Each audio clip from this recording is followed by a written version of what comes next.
Okay, this is just a review of the Ballard blades.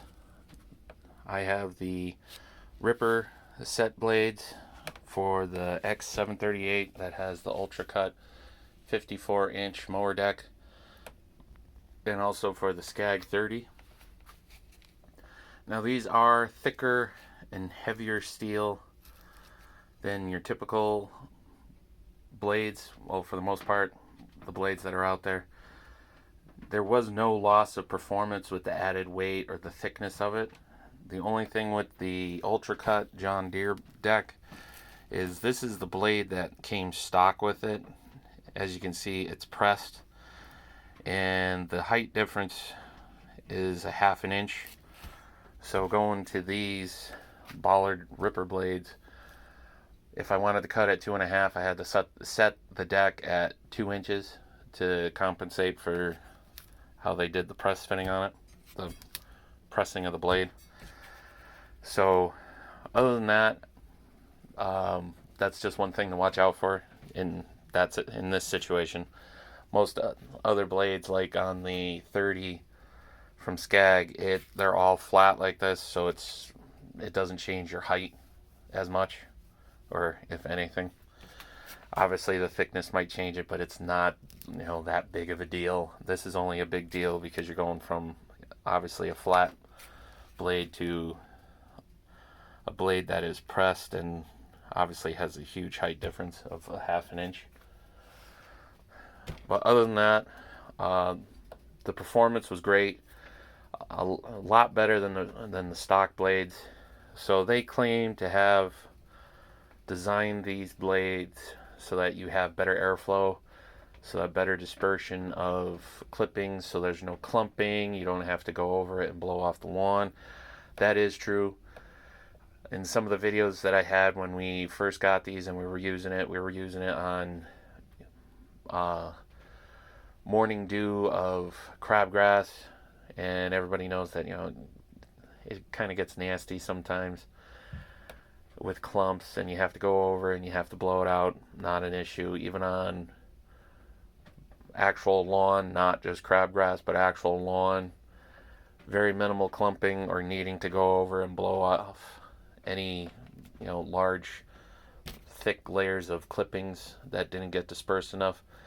So there's a cost savings right there, not having to do that. And also, cutting wet grass, it happens. Sometimes you just have to, for scheduling and the way the weather works, it just happens. You just deal with it. And then for leaves, there was one video I had of we're just mulching some leaves because that's what the people wanted, and it did pretty well. So I was satisfied with that.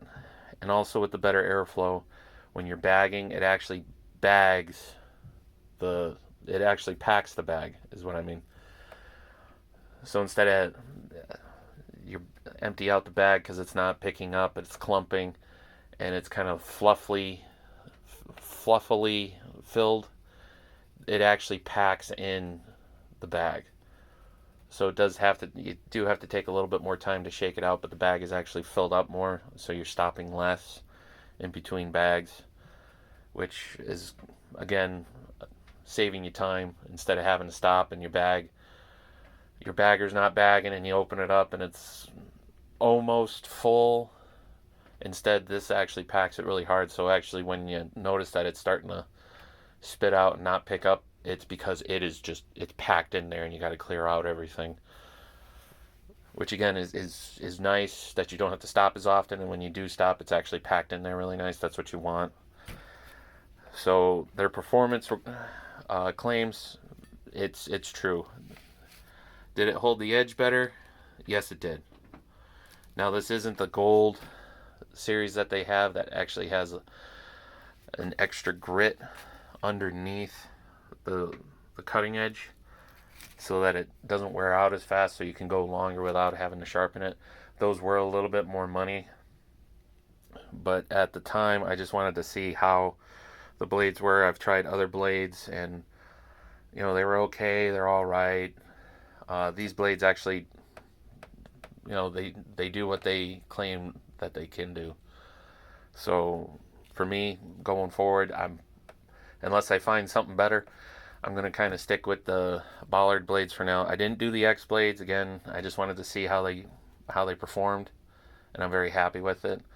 I went with the Ripper blade because it's just kind of good for shredding leaves, and if you're bagging and everything, for me that works, because I'm between bagging for some customers and then just mulching and side discharging for other people, so I'm fine with these blades.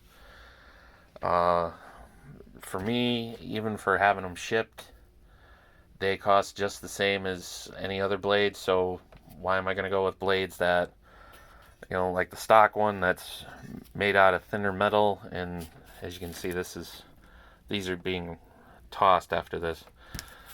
But why am I going to go with those when I could spend the same amount of money on these? A little bit thicker, the edge lasts longer, they shred better, it has better airflow, so I'm not wasting more time going over the lawns again to blow it off to get rid of the clumps or any thick layers of clippings. Why am I going to spend money when on something that's not as good in a performance sense as these, when I spend the same amount and just get better performance? Why not just do it?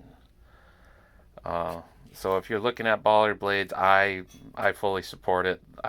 This isn't a sponsored video. I bought these just to try them out, and they lived up to what they claim. You can check out the videos that I have on it and see for yourself. Very little clippings are left that you have to go over and blow off. And as far as the leaves, it shredded the leaves really well. Again, just trying to sharpen the pencil a little bit more to be more efficient, keep costs down. So, all right, hopefully this helps you if you're kind of in the market of changing blades and you're thinking about the Ballard blades. I say go for it.